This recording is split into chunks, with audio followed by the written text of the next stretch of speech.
हाय। तो आज हम बात करेंगे इस वीडियो में एम्स ऑफ एजुकेशन। उद्देश्य क्या है एजुकेशन का। तो इसको मेनली दो कैटेगरीज में कन्वर्ट किया गया है। एक है इंडिविजुअलिस्टिक यानी कि अकेले आदमी पे फोकस, और एक सामाजिक, एक यानी कि अगर किसी को इंसान को देखना है एजुकेशन के पर्सपेक्टिव में तो हमें या तो इंडिविजुअलिस्टिक व्यू हो सकता है कि आदमी अकेला अपनी प्रगति करेगा, या उसको एज अ सोशल एनिमल सबके साथ देखा जाए। तो देर आर टू व्यूज जो इनको सेपरेट करते हैं। एक है जो व्यूज जो हैं जो इंडिविजुअलिस्टिक प्रवृत्ति को यानी कि व्यक्तिगत एजुकेशन के एम देखता है, और एक सोशल एम देखता है।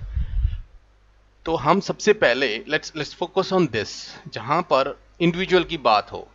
तो यहां पर अगर आप देखें तो सबसे पहले पढ़ लेते हैं कि there are 4 major standpoints here, यानी कि एक तरह से 4 मुख्य विचारधारा यहां पर है। पहली है नेचुरलिस्टिक स्टैंड पॉइंट, यानी कि अगर नेचर के हिसाब से भी देखें तो आदमी की एक्सेलेंस जो होगी, आदमी की इंडिविजुअल एक्सेलेंस होगी, वही मैटर करती है। एक इंडिविजुअल अगर खुद को चेंज करता है तो ऑटोमेटिकली सोसाइटी चेंज हो जाएगी। तो focus should be individualistic excellence. अगर हम बायोलॉजिकल स्टैंड पॉइंट से देखें, बायोलॉजी आप समझ लीजिए जैसे हम जिस तरह से बने हुए हैं, तो हर एक इंसान जो है बायोलॉजिकली डिफरेंट है। उसकी जो प्रगति होगी, डेवलपमेंट होगी, वो यूनिकली डिजाइन होनी चाहिए, उसके लिए होनी चाहिए, पर्टिकुलर उसके लिए होनी चाहिए। सिमिलर मतलब यहां पर साइकोलॉजिकल में भी चल जाएगा। हर एक इंसान साइकोलॉजिकली डिफरेंट है। उसकी एजुकेशन, उसके एम्स जो होने चाहिए पढ़ने के, एजुकेशन के, दो शुड बी इंडिविजुअलिस्टिक। और एक मॉरल यहां पर आ जाता है, गुड और बैड। अगर हम बोलते हैं सच्चा और कोई चीज अच्छी है बुरी है, तो हम बोलते हैं कि एक इंसान बोलेगा कि अच्छा और बुरा ये चीज है, दूसरे आदमी की शायद जो एक आदमी बुरा बोलता है उसको वो सही बोलता हो।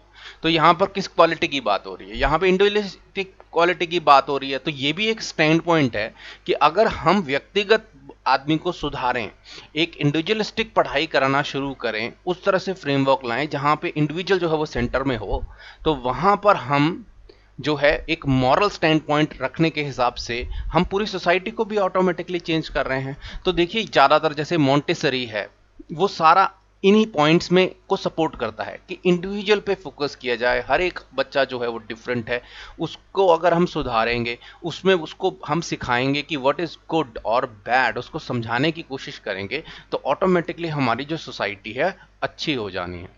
अब इस तरह के व्यूज का क्रिटिसिज्म भी बहुत है, यानी कि इनकी आलोचना भी बहुत होती है। तो आलोचना में क्या क्या चीजें हैं वो थोड़ा सा पढ़ लेते हैं। तो सबसे पहले टी रेमंड के व्यूज देखते हैं, जो बोलते हैं अगर इंडिविजुअलिस्ट थिंकिंग जो है, अपने आप को इंडिविजुअल सोचना ही गलत है, क्योंकि हम एक सामाजिक परिवेश में रहते हैं, we live in a society. तो अगर हम इंडिविजुअलिस्टिक सोचेंगे, अगर सिर्फ अपने बारे में ही सोचेंगे, तो what is the use of it. आप तो गलत ही कर रहे हैं, आप स्टार्टिंग से ही गलत हो रहे हैं अपने आप को एक अकेला मान के। क्योंकि आप जब से पैदा हुए हैं, when you have born in this world, क्या आप बात कर रहे हैं या सोसाइटी आपको मोल्ड कर रही है? क्या आप सोसाइटी के साथ इंटरेक्ट नहीं कर रहे हैं? क्या सोसाइटी आपको फर्क नहीं डाल रही? क्या आप सोसाइटी को फर्क नहीं डाल रहे? तो ये बहुत बड़ा क्वेश्चन टीरेमेंट रेज करते हैं कि ये जो सोचना है कि एजुकेशन या आप एक इंडिविजुअल हो, ये सोचना भी एक बेसिक तौर पे गलत है। You are not a individual, you are a mix bag of influences, habits. Now second, inherently defective, यानी कि जैसे हेरिडिटी होती है, यानी कि ये क्वेश्चन जो है स्टार्टिंग से ही इनके जो रूट्स हैं वो इस इंडिविजुअलिस्टिक लर्निंग के, एजुकेशन को इंडिविजुअलिस्टिक देखना ही गलत है। ये कैसे बोल रहे हैं ये? क्योंकि अगर आदमी अपने आप को इंडिविजुअल सोचेगा तो वो अपने व्यू को ज्यादा प्रधान मानेगा। ठीक है, वो अपने आप को ज्यादा प्रधान मानेगा कि मेरे विचार, अगर उसके सिवा बाकियों के विचार गलत हैं, तो इस तरह से तो एक तरह से जंगल राज को प्रमोट कर रहे हैं हम कि माई व्यू और हाई व्यू। तो अगर इस तरह से, ये तो स्टार्टिंग रूट ही आपने गलत डाल दिया इंडिविजुअलिस्टिक एजुकेशन को देखने का। तीसरा है, ये एंगेंस्ट है स्पिरिचुअल नेचर के, यानी कि आदमी की स्पिरिचुअल नेचर से अलग है, समाज से अलग देखना अपने आप को एक तरह से सेल्फिश थॉट करके रखना कि मैं अपनी प्रगति करूंगा, that is against the spiritual nature.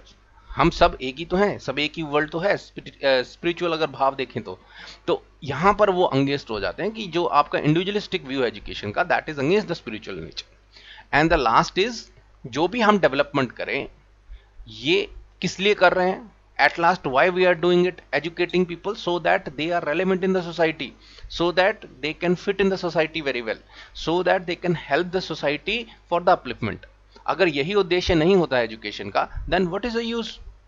अगर एक आदमी अपने बारे में ही सोचेगा, एक सेल्फिश तरीके से सोचेगा, अब उसको सिर्फ उसी की बातें बताई जाएंगी जो उसके लिए जरूरी हैं, तो क्या वो दूसरों से एम्पैथी रख पाएगा? तो ये जो है एक मेजर इनका इंडिविजुअलिस्टिक व्यू जो एजुकेशन का है, एम जो है एजुकेशन का, जो इनको स्टैंड पॉइंट रखते हैं, उसका थोड़ा सा क्रिटिसिज्म है। अब हम देखते हैं सोशलिस्टिक व्यू। सोशल एम ऑफ एजुकेशन अगर हम देखें तो दो मेजर व्यूज है इसमें, एक है सोशलिज्म का, एक डेमोक्रेटिक व्यू है। अगर देखा जाए तो सोशलिज्म क्या बोल रहा है कि आपने whatever you are for the society. जैसे इसका हिस्टोरिकल एविडेंस भी देखें तो हमारा जो स्पार्टा सिविलाइजेशन है उसमें अगर कोई बच्चा जन्म लेता है तो पहले से ही उसको एहसास है कि my parents are not important, my state is important, I have born here to make something good for the society. तो सोसाइटल अगर एम आ जाता है तो व्हाट दे से इज कि that is the major thinking. अगर आदमी वैसे सोचता है तो वो अपने आप को ज्यादा ऊपर मॉरली उठा सकता है, ठीक है, संकीर्ण नहीं सोचेगा वो। अगर डेमोक्रेटिक व्यू में सिमिलर कि अगर हम समाज के लिए काम करना शुरू करें तो ये बाकी समाज के लिए भी अच्छा है, क्योंकि जब हमारे कुछ अपने इंडिविजुअलिस्टिक व्यू होने शुरू हो जाएंगे but we will not think about others view. Democracy process यही है कि हमें दूसरों के व्यूज भी सुनने चाहिए। तो व्हेन वी अंडरस्टैंड दैट, जब हम उसको भी अंडरस्टैंड करते हैं तो we are able to control other people also, we are able to control the society also, and we are able to deal with them better.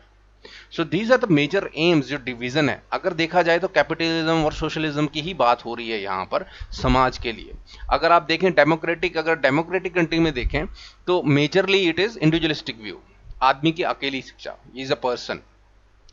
पर इसका क्रिटिसिज्म क्या है? क्रिटिसिज्म ये है कि आदमी एक चीज नहीं है, it is not a entity कि आप उसको बताओ कि ये करना है और ये समाज के लिए आप काम करना शुरू कर दो। इट इज नॉट अ, इसके अपने विचार हैं, उसके एक पर्सनैलिटिक इंडिविजुअलिस्टिक अप्रोच है लोग चीजों को देखने की। सेकंड चीज जो है कि यहां पर कोई स्कोप नहीं है फ्रीडम का, यानी कि आपके जो विचार हैं क्या उनको फ्रीडम है? नहीं, स्टेट के विचार जो समाज चाहता है उसी के विचार होंगे। और यहां पर मेजरली ये धारणा हो जाती है कि माई कंट्री इज राइट और नॉट, मेरा देश ठीक है या नहीं। अगर मेरा देश ठीक है या गलत वो देश बताएगा, with other peoples will tell what about my opinion, मेरी व्हाट आर माई इंटरेस्ट।